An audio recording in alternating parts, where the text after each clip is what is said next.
everybody. Welcome to part 3 of the Imaginative typography tutorial. So we are going to do a few more cool things, and then after that we are going to take a look at the Firefly AI image generator for Imaginative type and see how that tool can be utilized to give you some ideas for like a mood board or something like that, or even be like a guide to the style manipulation that you might give to some of your text in a project. So for this tutorial, we're going to just export this 8.5 by 11 PDF at the end, but I'm just going to make a little bit more room here because I've got a lot going on. So, and you can do this too if you are running out of room, but I'm just going to go through and make a few of these a little bit smaller. You can just kind of move them around however you would like. All right, so I'm actually going to take this word smooth and I'm going to reuse it for a couple of things. So the first thing I'm going to have you do is come on over to the ellipse tool, and I just want you to draw an oval like that, very simple. And we're going to draw two shapes.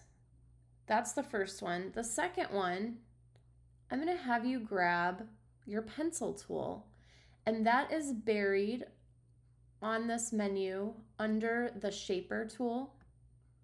There's a pencil tool right under it. The hotkey for that is N. And what I want you to do is just draw a shape that ends up with a closed path. So what I'm going to do is basically make like a wobbly oval type, rectangle-ish, ovalish shape. So I'm going to just do something like, whoops.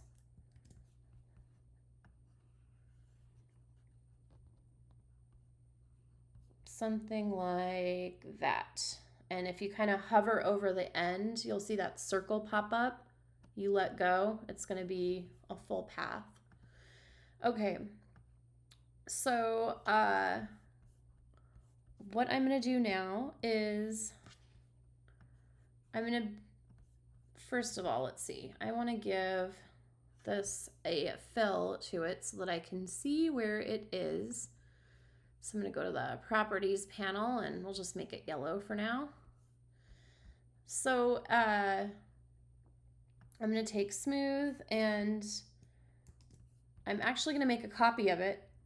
And what you can do when you're like working on any type of project, especially if it's typographic, is you make iterations, right? So you make a manipulation to a word and a font that you choose, and then you can save that particular iteration of the manipulation. So like this smooth, I kind of want to keep a copy of this, but I also want to push it and try some other things out.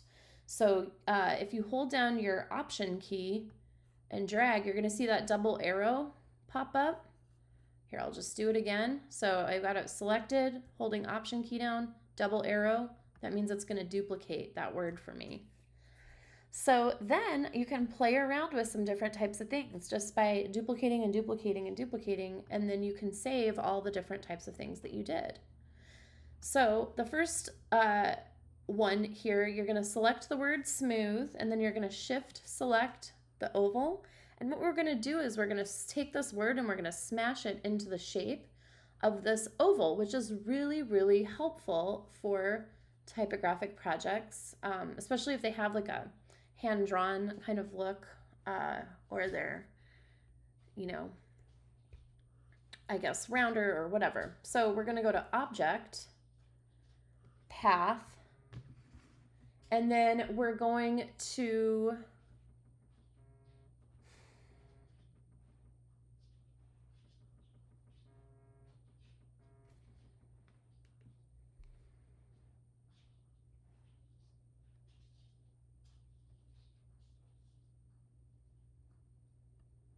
okay, so we're going to go to Object, then we're going to go to Envelope Distort. The last thing we did was a mesh, but this one, we're going to say Make with Top Object. And so when we click that, it is going to take our smooth word and it's going to contain it within the shape that we've selected, which is pretty cool.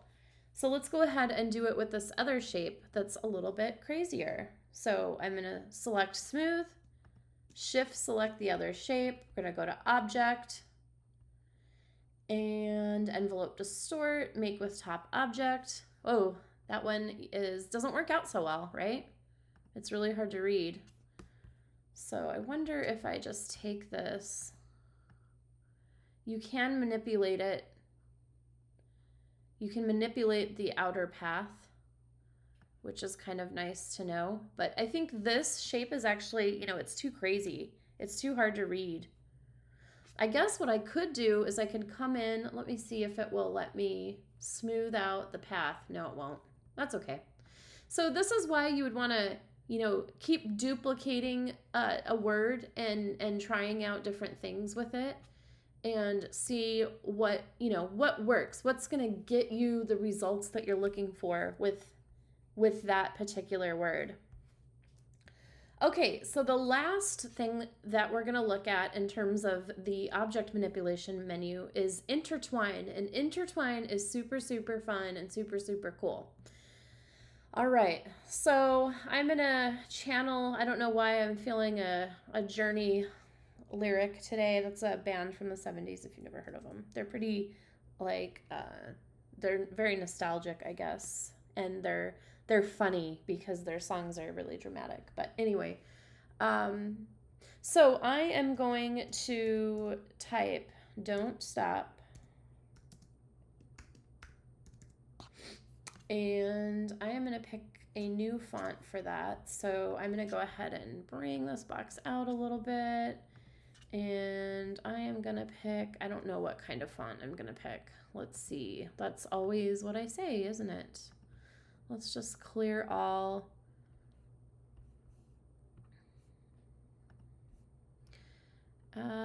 Let's see. I want something, maybe this. No, that doesn't seem right.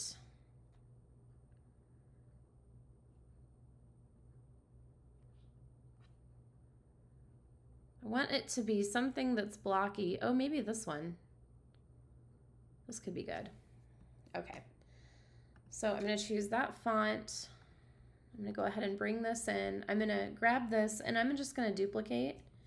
And then I am going to change what this one says. So, believing.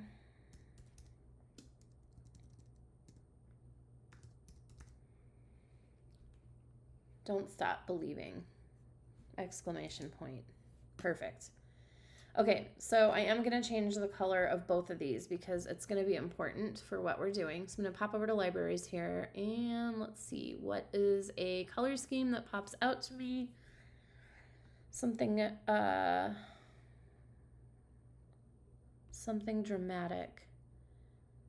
How about orange for the top, and then we'll do this deep red for the bottom. Okay, now both of these need to be turned into outlines. So I'm going to go ahead and do my Shift, Command, or Control O on both of these and create outlines for both of them. And then I am going to make believing a little bit bigger than don't stop. And what I want to kind of do is overlap these. And we are going to use this awesome tool called intertwine to kind of, so right now believing looks like it's in front of don't stop. But what I want to do is I want to kind of jumble that up. And you're going to see that with the font that I chose, like the style of the font feeds into this kind of silly theme of who's, what's in front, what's in back with this intertwine. So what you're going to do is with your object selection tool, you're going to select believing and don't stop. So shift select both. And then we're going to go to object, intertwine, and make. And what you're going to see is that everywhere where the letters overlap, you can actually click on this when it lights up and it will basically make the top invisible if you want that to be the case. So like if I click on this, it's going to bring that D forward and push the E back. Maybe on the N, I push this part of the N forward, and then the rest of it stays back. I'm going to bring the T forward here. I'm going to push the front of the S forward, and maybe the P as well. So this is super fun. There are so many cool ways where this tool could be very, very useful. And now we have this fun situation where some of the letters look like they're in front, some of them are behind, some of them are partially behind. And you could make this even more dramatic with using, drawing just like different shadows and things, but we're not going to get into that. But yeah, so that's the intertwine tool. Very, very neat. So the other thing I wanted to do was just kind of show you how you can use elements from, so this is from a stock vector site. I use stock vector sites often in these classes in the sense that sometimes you do need a little bit of help, illustrating something there's just situations where stock vectors are going to work well. They're not usually, you can use them in a commercial sense, but sometimes they're really recognizable from the stock sites. So, it kind of depends on what you're doing. But for the sake of these tutorials and us not, illustrating all these from scratch, it helps me kind of get a point across a little bit more quickly than if we were to go through and create all these faces ourselves. So anyways, we're going to use them today in terms of this tutorial to further illustrate some things. So I'm going to take this word bunny and I'm going to go ahead and duplicate it and drag it down. I'm going to make it a little bit bigger and I'm going to change the color because why not? So the cool thing about the stock assets is sometimes you can just find like little parts of things that can maybe help you along in the illustration that you're working on. So I am going to change this to how about this middle green right here? And let's just go ahead and add some fun faces to make this word a little bit more illustrative. Now these are all behind this word bunny because in the layers panel all the faces are below. So what we're going to do is we're just going to marquee select all the faces, and if we go to object arrange and bring to front, which is also shift command or control and then it's the right bracket next to the P, I'm going to bring those to front and it's just going to pop all those up to the top so that we don't have to mess around with layer hierarchies. And then, yeah, just grab some faces and have some fun and add those, to what we've got going on with our bunny character here. And these actually work really well as heads, so I'm definitely going to add those faces in here. And you can see how quickly your typography can just become really illustrative and cool and add a lot of originality, a lot of expression. Let's see. I like the ones with 3 eyes. Not quite sure why, but I do.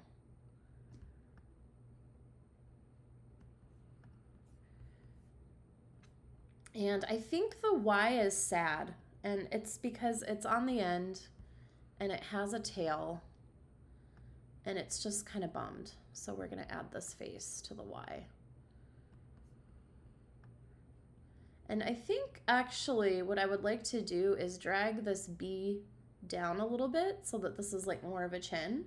So I'm going to grab this blob brush tool and I'm going to go in here, make this a little bit bigger. Let me zoom in. And I'm just going to add a little bit more to the head space here. And then I'm going to go ahead and grab this and make it a little bigger. Cool. So now we have a really illustrative, word bunny, which is pretty cool. I'm going to select, so I'm going to marquee select all of this, and I'm going to hit Command or Control G to group together the faces with the word bunny because they were just sitting on top. I'm going to make that a little bit smaller. And then there's one more thing I was going to show you in here. So I'm going to take the word smooth and I'm going to duplicate that one more time. And what I wanted to show you was what you can do in the appearance panel for your text. So there's these, text styles that you can kind of create with different effects in the appearance panel. So I kind of wanted to show you. It can get pretty complicated, so I'm just going to spend a few minutes on it. But so your appearance panel is this little kind of sun-looking thing. If you don't see it here, you can go to Window and grab your appearance panel here. And then remember, you can always just take your workspace. If you have it on Essentials Classic, you can reset it if you're not seeing it. But anyway, so here we have smooth. You can see that in the appearance panel, we're applying behaviors and characteristics, effects to the group. So smooth is a group of letters. So the very first thing that you can do in here is we can add strokes to the outside of what we have here in this group. So let's go ahead and add a new stroke. We're going to click that and we're going to choose a different color. So that's real easy and a cool option. If you click on the word stroke itself, you can change things here if you would like. So I'm going to give the profile of this a little bit of a wiggle. And so just on the most simplistic way, you can add another stroke here. This time we'll do blue. And you do need to make them different sizes. Let's see. So if I make the pink a little larger,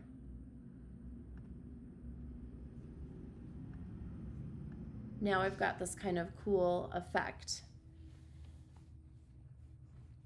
You can also, so like for the pink stroke, we can go to the effects panel from right here. And let me see, let's give it a Gaussian blur. Let's see if we can get kind of a glowing look. I don't know if it's going to do anything. No, it actually didn't do anything. Okay, so actually I'm going to trash that effect that I just put on there. So trash. We can also, you can move the hierarchy of these different layers around. So I'm actually going to take the stroke and move it down underneath the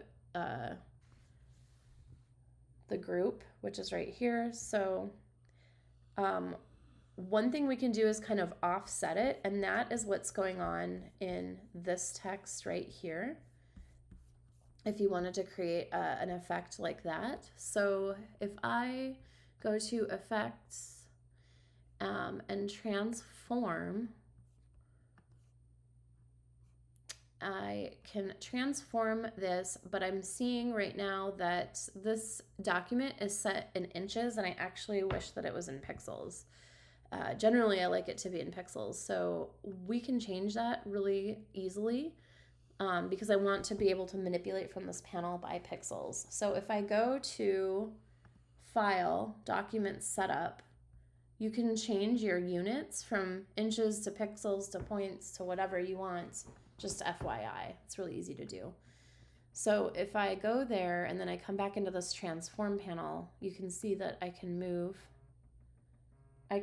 things by just like a few pixels.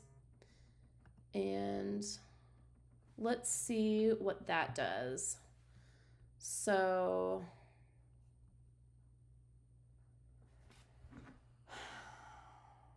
hello? He wants to stay for lunch, so we're good now. Oh, okay. Okay.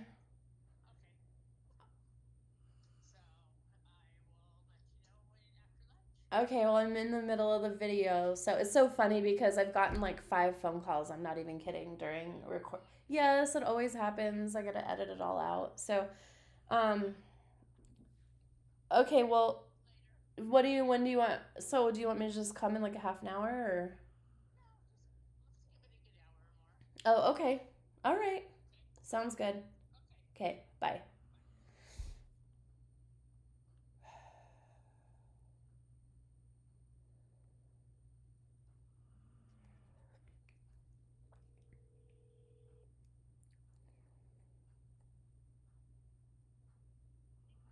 Hey. Hey, I answered my own question, so you are all set.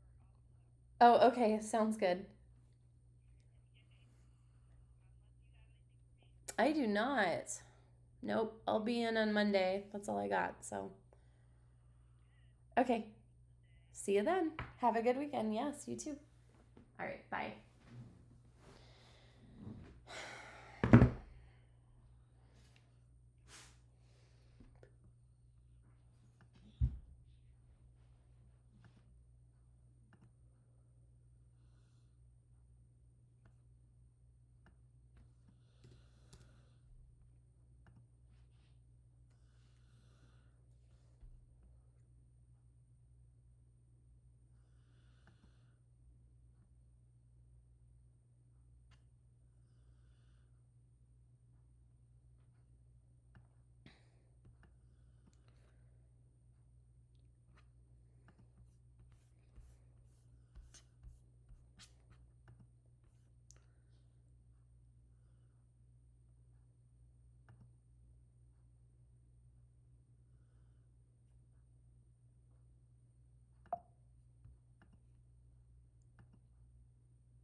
Okay, so with this panel, there's a lot of really great things. Like I was saying, I was just trying to figure out why this wasn't transforming to me. That happens to me a lot when I record tutorials. Everything works perfectly fine before, and then it stops working fine. So for this particular stroke, if I shut this transform off, you can't see it at all. But if I toggle it on, you can see what I've done here. And I did something a little bit different than we have on the example over here. But this this panel is just really powerful. So I highly encourage you to go in and play around with it. So what I've done is I went ahead and I applied the distort and transform effect. And then in the panel, this is all I did is I made a move of 1 pixel by 1 pixel. Only transform objects is selected here. And then for copies, I put 20. And if I move it to like 15, you'll see that it has less of these like sort of lines. And so there's a lot of really cool things that you can do in here. Let's choose on this blue stroke. Still not really sure why the blur didn't work. It's kind of disappointing, but what are you going to do? Let's see if radial blur will work. Well, it looks like that's actually showing up. So maybe I just did something, but it doesn't really give me the, oh, there we go. It's giving like a radial, yeah, blur around the word smooth. I wonder what happens if I come in and make that stroke a little bit bigger. That's pretty cool. And then I can change the hierarchy in here. So I can take this stroke and actually drag it down underneath the pink one. But that actually makes it really hard to read. Even more hard to read. So, and that's the thing with illustrative type, right? Is you want it to be legible, and it's important to know what it says, but it's usually just like one word. So you can push it pretty far, but you still, in the end need the message to come across in text form that you're trying to get to your viewer. So, anyways, the appearance panel is really, really powerful. Not enough time in this tutorial to delve into that, but definitely something worth investing a little bit of time in and playing around with those different effects. So anyways, what I want you to do is I want you to move everything that you've done for this tutorial around, and I want you to save a little space in one of the bottom corners from all the stuff that you've done, because we're going to do one last thing, and that is going to be doing some AI generated imagery. So what I'm going to have you do is go ahead and navigate to Adobe Firefly and make sure that you're signed into your account. And we're going to go ahead and, well, I guess they do have a free beta version, but it doesn't matter. It's just better to be signed in. And you probably already are from Adobe Fonts. So what we're going to do is we're going to use this to generate some decorative typography or stylized illustrated typography. So I'm going to say spell the word let's just go with waves. Let's see if it'll just do it. I don't know if I need to put quotations on this or not. Spell the word waves with water. And a sunset in the background. And let's see what that does. Oh, and nope, it's like you are signed in, you're not signed in. You are, you're not. And I think it will generate a photograph by default. I'm not sure. Let's just see what it does here. Okay, so we've got some really creative illustrative type going on. And like I said, this isn't necessarily like you don't want to generate this and actually use this for commercial purposes necessarily, but it can be a really great sketch tool to come up with some different ideas on the type of type that you want to, how you want to manipulate your type in your project, and it might get you to a really cool look a little bit faster. These are just JPEG files or PNG files, and you're not, you can't necessarily download these as an Illustrator file necessarily. So, but it's really cool in that regard. So let's see. Spell the word waves with water. And a sunset in the background and birds flying around. So let's just generate that and see what comes up.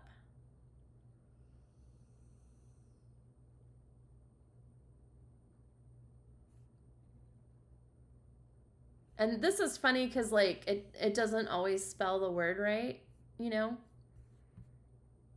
So whatever. But it can give you some really cool style ideas. And then of course you can upload images for reference right here that can help you get to a conclusion a little faster. If you have a style reference, you can also choose different effects here. So I'm going to choose, let's say, layered paper and generate that and see what that looks like. So anyways, I want you to play around with this, and I want you to generate some illustrated text with this. And then I just want you to pick one that you like. So I think this one's kind of cool. So I'm going to go ahead and download this. And what you're going to end up with, of course, is just a JPEG on your desktop. So I'm going to just take this and drag it into Illustrator and drop it. And it's going to be gigantic. So we're going to make that quite a bit smaller. And look, it didn't even spell. spelled waves incorrectly. But this is a really nice tool for sketching and figuring out some ideas. And then, of course, as the artist, you figure out how to get there with the tools in Illustrator so that you have those vector files and those text styles to save for whatever you need to do. Okay, so we are done with this tutorial. Now I'm gonna have you just turn this 8.5 by 11 artboard into me. If you change the size of it, no worries, it's all good. But how we're gonna export this is we're gonna go to File, Export, Export As, Imaginative type, call it whatever you want. We're actually going to do this as a JPEG. Actually, let me back up. You can do it as a JPEG, but you can also do it as a PDF, which is frustrating that it's in a different menu, but it is. So if we go to Save As, Save on Computer, this is where you get your PDF, Adobe PDF. So Save As, a PDF, and we're going to go ahead and save that to the desktop. And it's not going to save anything that's over here on the side of your artboard. It's just going to save what's on the artboard, I believe, hopefully. Yes. So here's the PDF. I'm going to go ahead and just open that. And this is what you're going to turn in. You can also export a JPEG as well, but it's kind of big for a JPEG. So, and wow, the AI generated art looks pretty bad. That's interesting. Does not look bad in here. Well, I suppose I saved it as the smallest file size, but it's okay. So yeah, all you need to do is turn in that PDF, and as long as you've shown that you kind of explored through most of these techniques that I showed you for text manipulation, you are good to go. Please reach out to me if you got stuck anywhere, if you have any questions, anything like that. I am happy to answer your questions and help. Okay. All right. Thanks, everyone. Bye.